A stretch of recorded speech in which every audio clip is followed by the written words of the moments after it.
एक बार महात्मा बुद्ध किसी गांव में गए।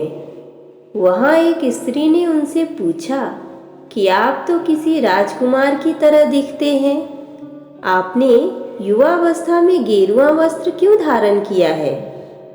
बुद्ध ने उत्तर दिया कि मैंने 3 प्रश्नों के हल ढूंढने के लिए संन्यास लिया है।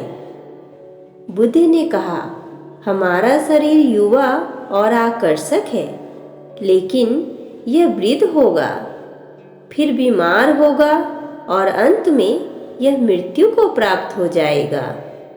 मुझे वृद्धावस्था, बीमारी और मृत्यु के कारण का ज्ञान प्राप्त करना है। बुद्ध की बात सुनकर स्त्री बहुत प्रभावित हो गई और उसने उन्हें भोजन के लिए आमंत्रित किया। जैसे ही ये बात गांव के लोगों को मालूम हुई तो सभी ने बुद्ध से कहा कि वे उस स्त्री के यहाँ न जाए, क्योंकि वह स्त्री चरित्रहीन है। बुद्ध ने गांव के सरपंच से पूछा कि क्या ये बात सही है? सरपंच ने भी गांव के लोगों की बात में सहमति जताई।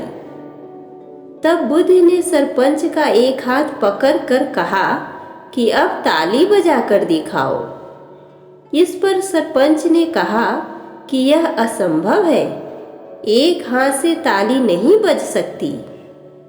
फिर बुद्ध ने कहा कि ठीक इसी प्रकार कोई स्त्री अकेले ही चरित्रहीन नहीं हो सकती। यदि इस गांव के पुरुष चरित्रहीन नहीं होते तो वह स्त्री भी चरित्रहीन नहीं होती। गांव के सभी पुरुष बुद्ध की ये बात सुनकर शर्मिंदा हो गए और सबने बुद्ध की बात मान ली।